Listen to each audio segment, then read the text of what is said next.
San Mateo, capítulo 8. Evangelio según San Mateo, capítulo 8. Los chiquitines pasan a sus lugares, por favor. Y vamos a leer del versículo 5 al 13. Evangelio según San Mateo, capítulo 8, versículo 5 al 13. Si se pone de pie, hermano Jacob, Jesse, se pongan de pie, vamos a leer la palabra de Dios. Y dice así la palabra del Señor. Cuando descendió Jesús del monte, le seguía mucha gente. Y he aquí vino un leproso y se postró ante él diciendo, Señor, perdón, me equivoqué. Versículo 5. En el nombre del Señor Jesucristo. Entrando Jesús en Capernaum, vino a él un centurión rogándole y diciendo, Señor, mi criado está postrado en casa, paralítico, gravemente atormentado.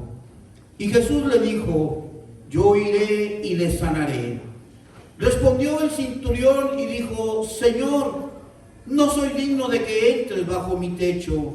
Solamente di la palabra y mi criado sanará. Porque también yo soy hombre bajo autoridad. Y tengo bajo mis órdenes soldados, y digo a este, ve y va, y al otro, ven y viene, y a mi siervo, haz esto, y lo hace. Al oírlo Jesús se maravilló, y dijo a los que le seguían, de cierto os digo, que ni aun en Israel he hallado tanta fe. Y os digo que vendrán muchos del oriente y del occidente, y se sentarán con Abraham, e Isaac y Jacob en el reino de los cielos. Mas los hijos del reino serán echados a las tinieblas de afuera. Allí será el lloro y el crujir de dientes. Verso 13. Entonces Jesús dijo al centurión, ve, y como creíste te sea hecho. Y su criado fue sanado en aquella misma hora. Esta es palabra de Dios, hermanos. Tomen asiento, por favor. Si quisiera pedirle a Osvaldo y al jovencito, si se pasan para este lado, donde están los asientos de la juventud, y son tan amables. ¿Es Osvaldo o es Ronaldo? ¿Quién es? Ustedes si se pasan para acá, por favor. Gracias, hermano, muchas gracias. Gracias. No hay nada como que los jóvenes de la iglesia estén con los jóvenes de la iglesia. Bienvenido, joven, es un gusto. ¿Cuál es su nombre, perdón? Mauricio. Es un gusto tenerlo con nosotros y le doy gracias a Dios por su visita y por su vida de usted. ¿Qué deseamos para Mauricio, hermano? Que Dios le bendiga grandemente este día de hoy. ¿Quién era el centurión? El centurión era un militar. Tal vez para muchos de nosotros, y ahí te pasas para acá, por favor, hijo. Ya están tomados los asientos. ¿Está qué? Ya están tomados los asientos. Ok, muy bien. Tal vez para muchos se ha desconocido la palabra centurión. Para otros sabemos que los centuriones no eran otra cosa más que los militares. Eran soldados romanos. Eran hombres entrenados para la guerra. Y esta parte de la escritura nos traslada a un momento donde Jesús tuvo un encuentro con un centurión. La mayoría de las veces predicamos acerca de cómo el hombre tiene un encuentro con Jesús. Recientemente estuvimos enseñando que Saulo de Tarso y Ananías tuvieron un encuentro, pero antes de eso, Saulo de Tarso tuvo un encuentro con Jesús camino a Damasco. Explicábamos también que todos los que han tenido un encuentro con Jesús han sido cambiados. Amén. Su vida ha cambiado. Amén. Su vida ha sido transformada. Amén. Y de la misma forma, la vida de nosotros fue cambiada, fue transformada cuando cada uno de nosotros tuvo un encuentro con Jesús. este caso, hermanos, estamos viendo que el centurión, siendo un militar y a cargo de una cantidad de 100 soldados, era un hombre que no era un creyente. Él no era un seguidor de Jesús.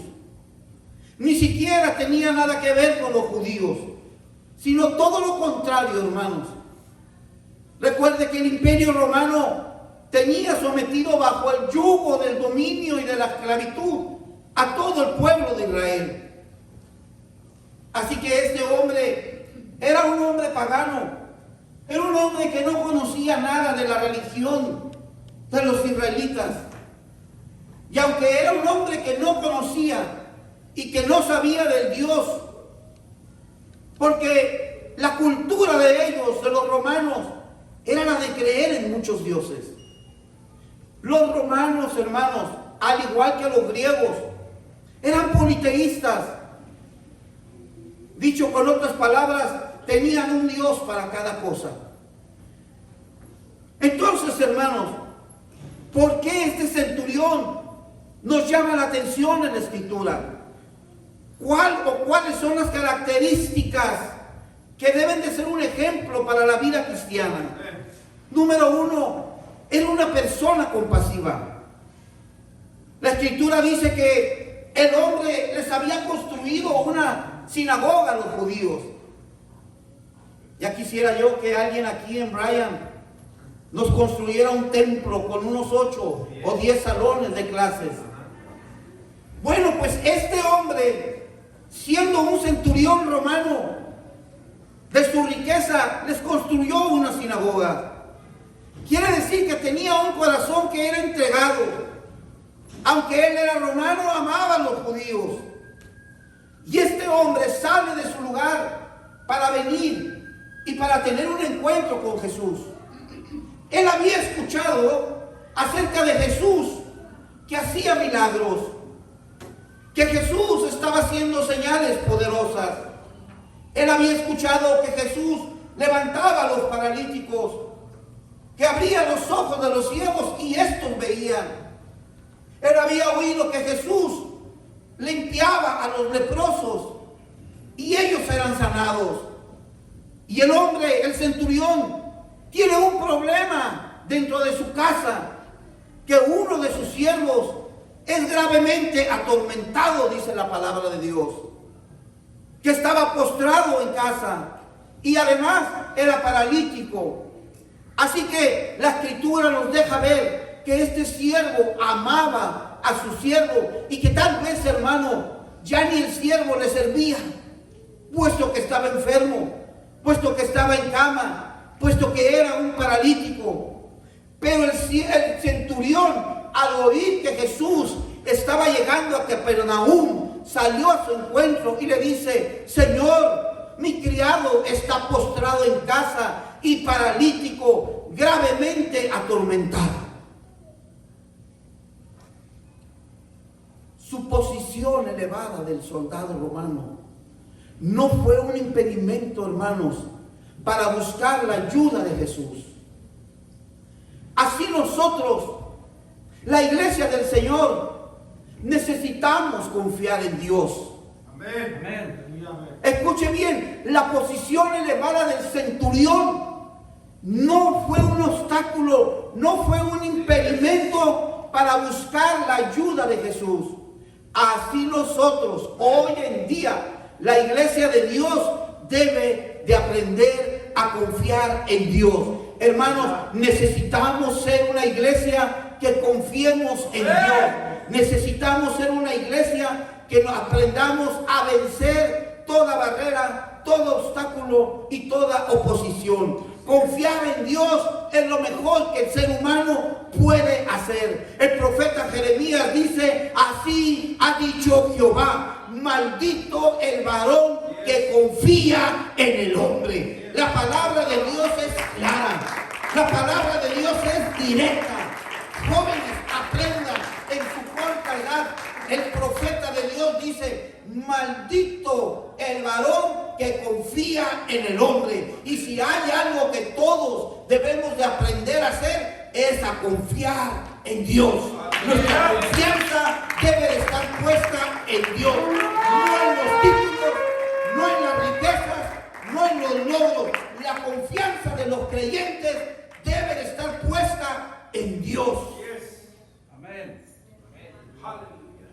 Por eso dice el salmista en el Salmo 118, mejor es confiar en Jehová que confiar en el hombre.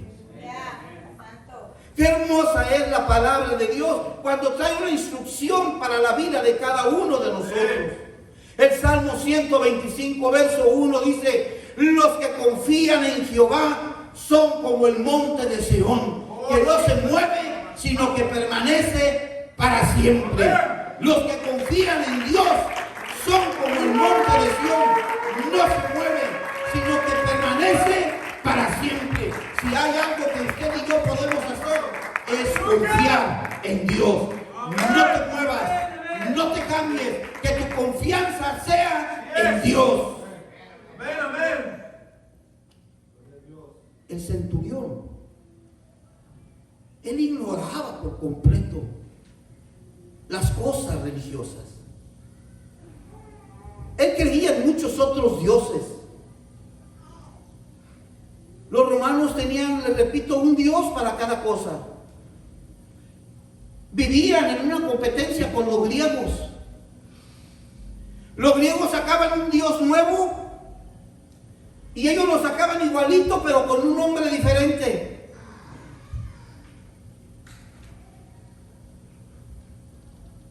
Pero el centurión creyó en Jesús. Así como usted y yo hemos creído en Jesús por la palabra de Dios, amén. El centurión creyó en Jesús, tuvo fe en Jesús. Amén. Y por eso Mateo y Lucas registraron este suceso, registraron este encuentro del centurión con Jesús. Las escrituras, hermanos, nos hablan de diversos tipos de fe. Mire, la misma palabra de Dios nos enseña que hay diversos o diferentes tipos de fe.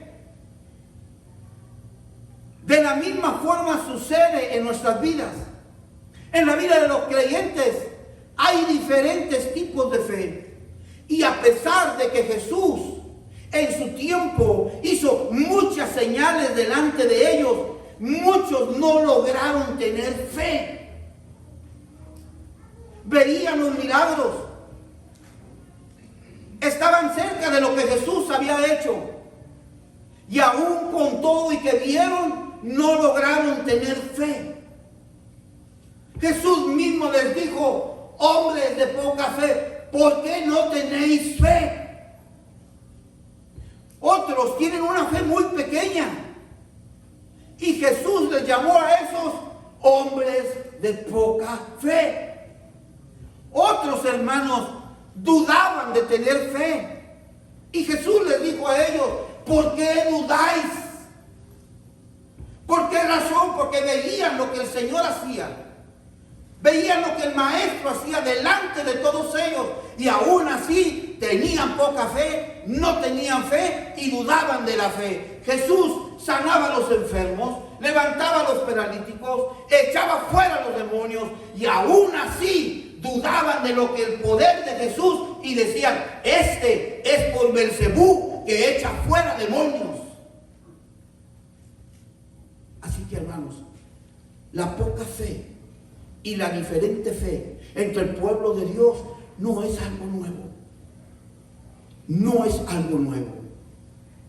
Qué bueno que todos tuviéramos la fe del padre Abraham, que a los 100 años de Dios, a los 100 años de edad, Dios le prometió que le iba a dar un hijo y Abraham le creyó a Dios. Y por eso la palabra del Señor dice que le fue contado por justicia la fe de Abraham. ¿Usted le creería ahorita? ¿Usted le creería a Dios si tuviera 100 años y le dijera, todavía vas a tener otro hijo más? Pues Abraham tuvo una fe tan grande, hermano, que él le creyó a Dios. Todos los que viven creyéndole a Dios van a ver realizados cambios en su vida. Todos los que viven creyéndole a Dios van a ver realidades en su vida. Todo aquel que vive creyéndole a Dios va a ver milagros y señales poderosas en su vida. Esa es la vida del cristiano. La vida del cristiano no consiste nada más en saber lo que pasa en otros. La vida del cristiano consiste en saber y en ver lo que está pasando en la iglesia del Señor. ¡Aleluya! ¡Gloria a Dios! El centurión tenía una fe muy grande. Y con una fe así, hermanos, todas las cosas son posibles. Amén. Todas las cosas son posibles con una fe grande. Por eso dice la Escritura, si puedes creer, al que cree, todo le es posible. Qué difícil se nos hace creer. Será por eso que la palabra del Señor, hermano Ángel, dice, si tú puedes creer, porque muchos no pueden creer. Tienen la Biblia, asisten a la iglesia, pero no todos pueden creer. Entonces la Escritura dice, si tú puedes creer, al que cree, todas las cosas le van a ser posibles. Y cuando Dios te dice que todas las cosas van a ser posibles, hermano, prepárate, porque nada hay imposible para nuestro Dios.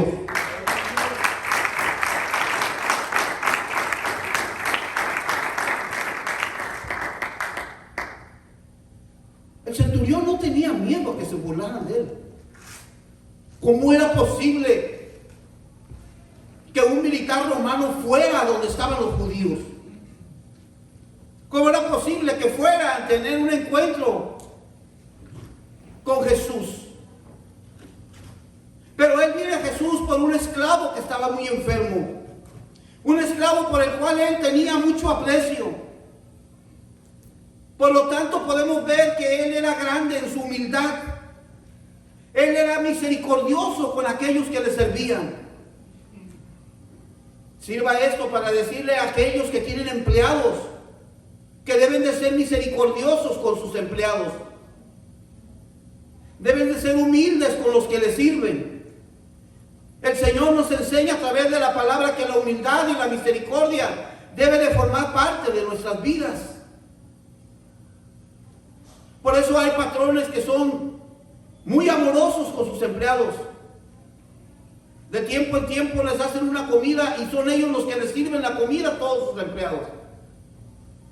Han aprendido de la Biblia lo que es la humildad y lo que es la misericordia de Dios. Y eso es algo que la iglesia de Dios debe de tener en cada momento de su vida. Humildad y misericordia. La arrogancia y la soberbia en el ser humano no dejan al hombre crecer en fe. He ahí el mayor problema de nosotros, de los creyentes. Para usted y yo crecer en fe, necesitamos humillarnos. Necesitamos hacer a un lado lo que nosotros creemos que somos. Necesitamos dejar por un ladito lo que creemos que es nuestro, lo que hemos logrado, lo que hemos alcanzado. En otra ocasión se lo he dicho y hoy nuevamente, gloria a Dios por todo lo que usted ha logrado. Gloria a Dios por todo lo que usted ha alcanzado. Solamente usted y cada uno de ustedes saben lo que han tenido que hacer. Sin embargo, para crecer en fe, hermanos, tenemos que hacer a un lado el más mínimo grado de arrogancia y de soberbia y venir humillados ante la presencia del Señor y reconocer que Dios y su grandeza es muy superior a todo lo que somos y a todo lo que tenemos. Amén. Nuestra fe para ver crecer, para ver aumentar, hermano, necesitamos creer, pero creer con un corazón humillado, con un corazón contrito, con un corazón arrepentido. El centurión romano oyó que Jesús andaba ahí en Capernaum y él salió al encuentro. Así es.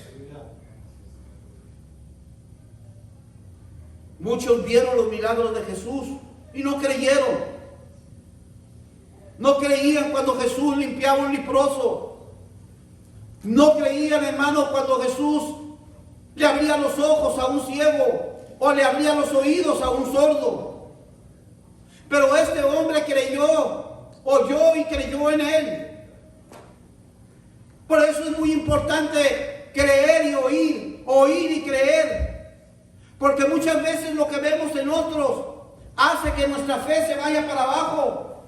Es importante que la vida de los creyentes oiga la palabra de Dios, oiga lo que dice Dios en su palabra. Por eso el escritor de los Romanos dice, así que la fe es por el oír y el oír la palabra de Dios. Se da cuenta la importancia de oír. Todos necesitamos oír. Queremos que nuestra fe vaya creciendo, necesitamos oír. Necesitas que no cerrar tu oído, necesitas que no dejar de escuchar, pero sí necesitas dejar de escuchar a los incrédulos, a los mentirosos, necesitas dejar de oír a los hipócritas, porque todo lo que ellos hablan va a contrarrestar tu fe. Necesitas oír la palabra de Dios, necesitas oír y saber las cosas que Dios hizo y que Dios sigue haciendo. Necesitas oír la voz de Dios para que tu fe aumente y para que tu vida siga cambiando.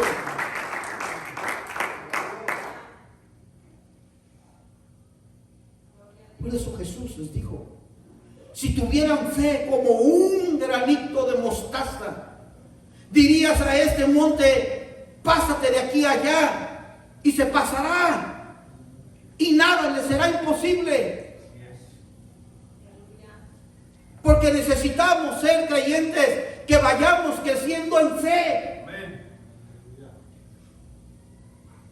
Y grande era la fe de este centurión. Jesús se lo dijo, ni en todo Israel he hallado a alguien con esta fe.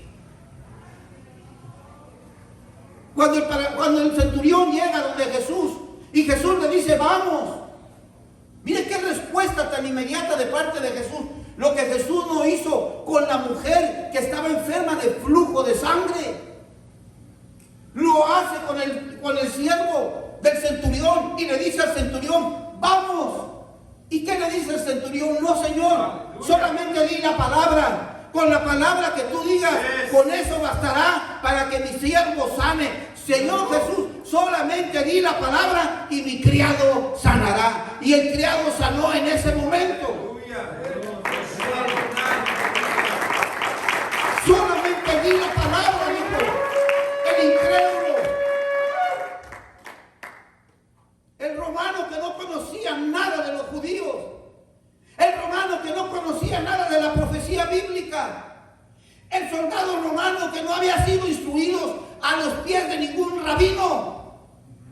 El soldado romano que nunca había oído que hubo un Moisés que cuando levantó la vara abrió el mar rojo. El soldado romano que nunca había oído que hubo un Josué que abrió el Jordán para que pasaran a tomar la tierra prometida. Ese soldado romano es el que estaba diciendo, solamente di la palabra y mi criado sanará.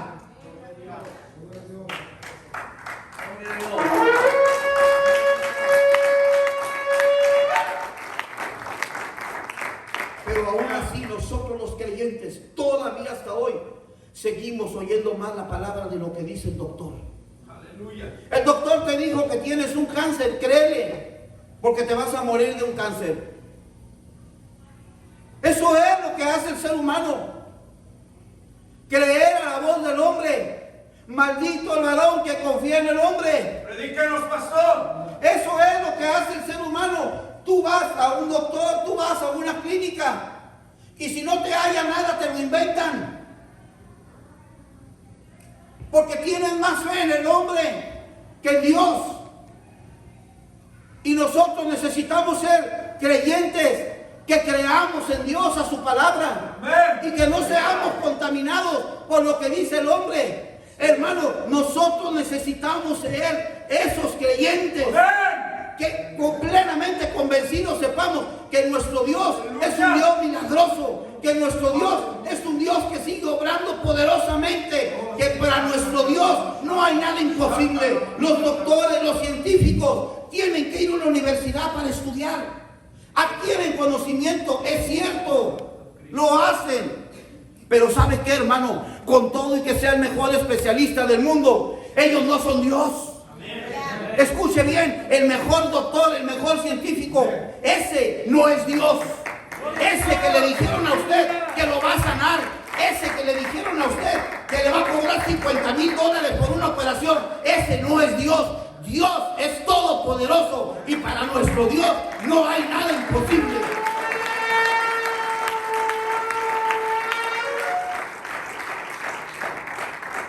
Gloria a Cristo.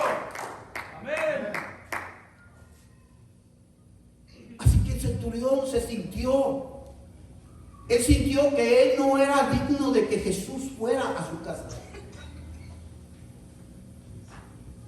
Y ponga atención en esta parte, porque esto nos pasa mucho a los creyentes. Muchas veces nosotros sentimos que no somos dignos de todo lo que Jesús ha hecho en nuestras vidas, porque enfocamos más en ver nuestro pecado. Enfocamos más en ver nuestra condición humana que tenemos. Y eso hace que nosotros tengamos una marca en nuestra persona. Y constantemente vivimos creyendo, pensando que nosotros no somos dignos. De esa manera, hermanos, se sentía el centurión romano. Y cuando nosotros caemos en ese punto, muchos caen en el pozo de la desesperación. Otros caen en el pozo de la depresión. Otros creyentes caen en el pozo de la frustración. Hombres y mujeres de fe que viven frustrados, que viven en depresión.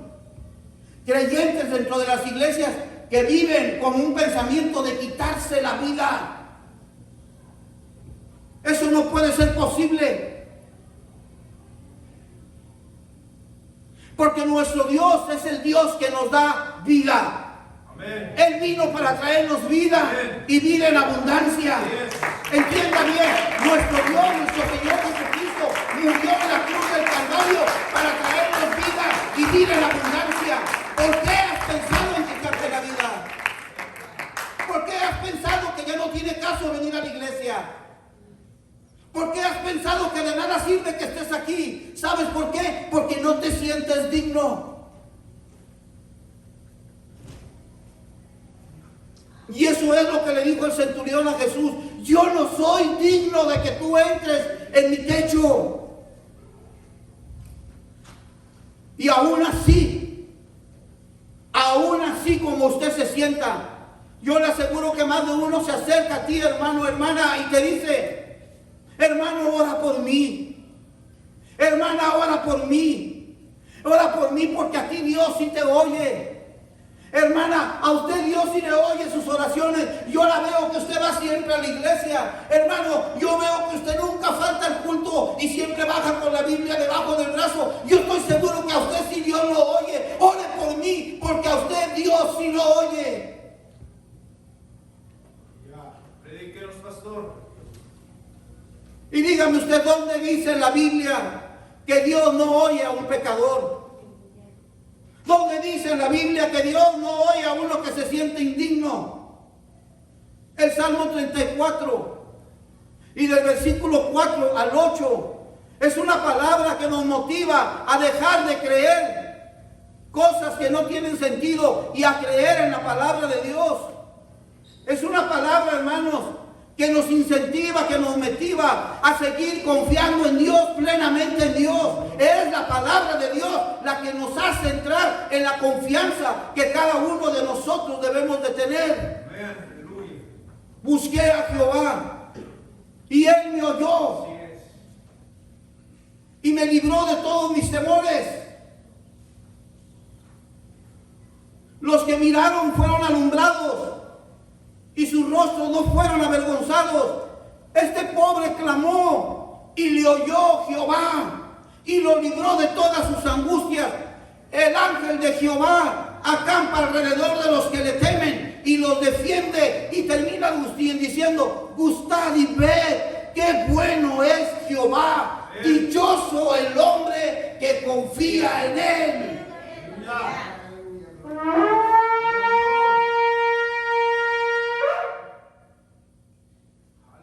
Entonces, hermanos, nosotros tenemos que estar seguros que Dios aborrece el pecado, pero Dios ama al pecador. Pues ¿de dónde venimos nosotros? Pues ¿de dónde Dios nos sacó? ¿Acaso se nos olvida quiénes éramos antes de venir a los pies de Cristo? El centurión no conocía a Jesús, pero sí había oído hablar de Él. Y aunque se sentía indigno, ¿usted cree que Jesús le va a dar la espalda a un pecador? ¿Ustedes creen, jóvenes, que Jesús le va a dar la espalda a un joven drogadicto? ¿Ustedes creen, jóvenes, que Jesús le va a dar la espalda a un joven homosexual o a una jovencita lesbiana? No, hermano, Jesús ama al pecador. Él aborrece el pecado, Él repudia el pecado, pero Él ama al pecador. Y el amor de Jesús es más grande que nuestros pecados. Y el amor de Jesús, joven, cubre multitud de pecados. Porque es un problema muy común en la juventud.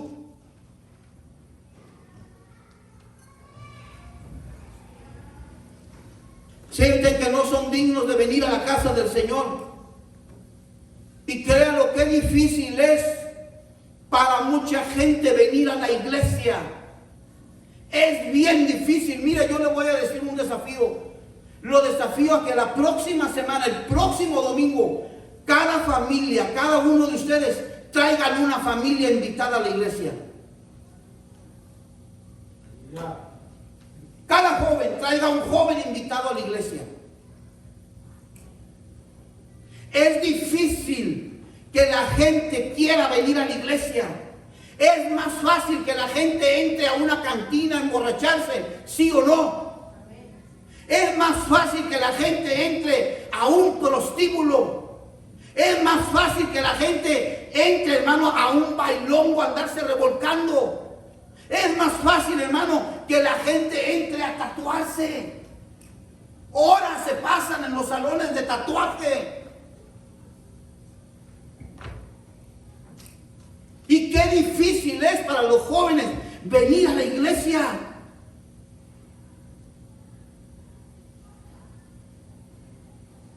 Es más fácil para la juventud ir a donde otros jóvenes los están llamando. Vete, vamos, acá mira, te voy a enseñar cómo se fuma la droga. Y ahí van detrás de ellos. Eso es más fácil a que ellos vengan a una iglesia.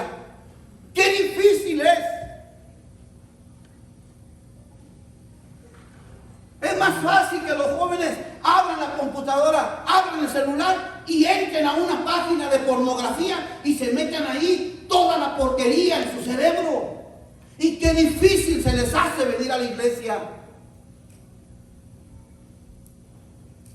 ¿Cuánta juventud no hay que si tomar en consideración la palabra de Dios, simplemente van y se meten en un lugar a empezar a ponerse sus tatuajes desde su juventud, sin saber que es algo que Dios aborrece, sin saber que es algo que Dios abomina? No es permitido por Dios, jóvenes.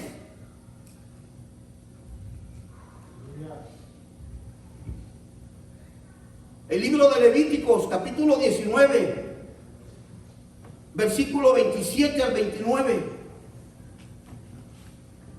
No se hagan tonsura en vuestras cabezas.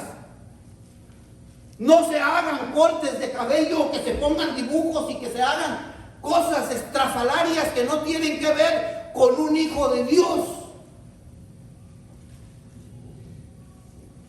No se hagan rasguños en vuestro cuerpo, no se hagan marcas, ni por un muerto, ni impriman en vosotros señal alguna. No se pongan tatuajes, no lo hagan. Así es.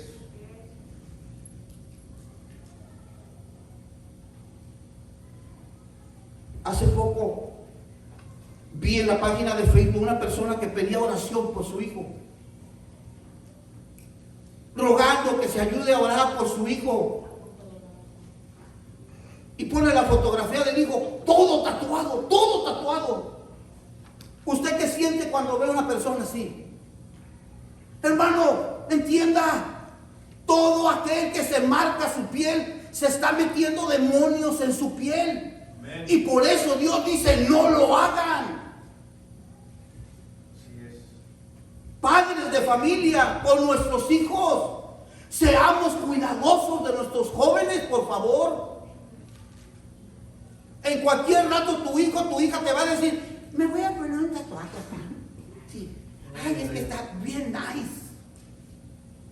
Mire lo que dice la escritura, padre, no contamines a tu hija haciéndola fornicar para que no se prostituya la tierra y se llene de maldad.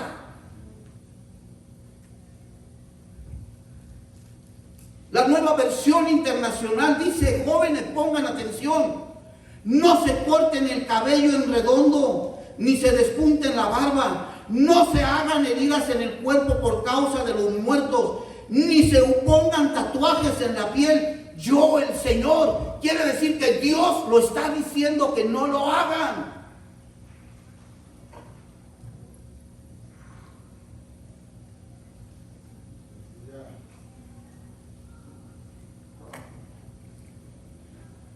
Tenemos que confiar en Dios. Amén. Jóvenes, doncellas, aprendan a confiar en Dios. No confíen en el hombre, no confíen en lo que sus amigas o amigos de la escuela les digan que hagan. Hagan lo que Dios dice en su palabra y no hagan lo que Dios dice en la palabra que usted no debe de hacer. Déselo fuerte al Señor.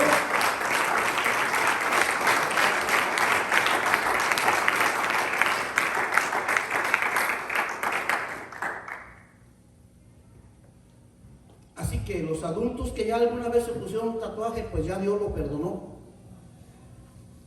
Si usted ya es bautizado en el nombre de Jesús y ya lo encontró a ser Señor, así lo perdonó Dios. Pero por amor de Dios, hermanos, estás en el camino del Señor y andas haciendo esas abominaciones. Entonces, ¿cuál es tu fe?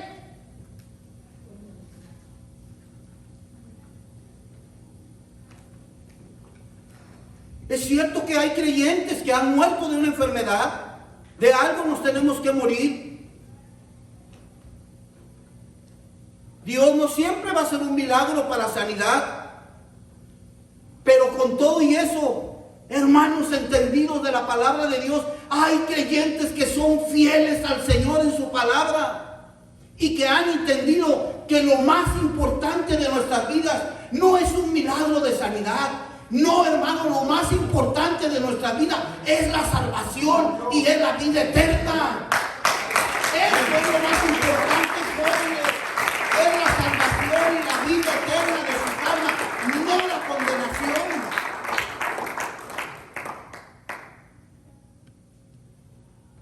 Así que ¿en dónde está tu confianza? ¿En dónde está la confianza de ustedes? ¿Cómo es tu fe? ¿No has logrado tener una fe verdadera, una fe auténtica y andas subiendo y bajando como el termómetro? Sube y baja, sube y baja. Necesitamos creer en Dios. Amén. Y dejar de creer a lo que el hombre enseña y a lo que los hombres dicen que se debe de hacer. Necesitamos creer y confiar plenamente en Dios. Pasa el ministerio de la alabanza. Aleluya. La gente, escuche bien, la gente siempre quiere imitar a la gente. Ya les dije el desafío que tenemos. El próximo domingo, hermano Augusto va a traer una familia. Hermano Sergio, una familia. Hermanos, una familia. Jóvenes, cada quien va a traer un joven. Y nos vamos a dar cuenta, solamente por lo que hoy se ha predicado, qué difícil es que la gente quiera venir a la iglesia. Prefieren ir a la porquería del mundo que venir a donde está reposando la bendición de Dios.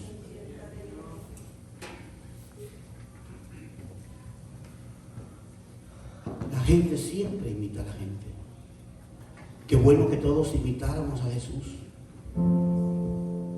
Qué bueno que todos imitáramos al centurión romano, para que Dios diga como dijo de él un día: de cierto les digo que ni aún en todo Israel he hallado tanta fe. Vinieron enfermedades, vinieron tormentas a tu vida, pero tu fe se mantuvo intacta.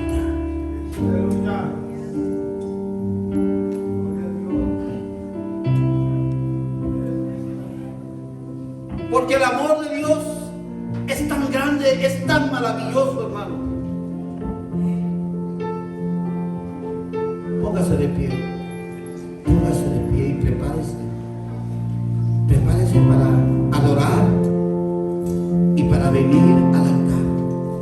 Tal vez has fallado, pero dime, hermano, hermana, ¿quién no ha fallado?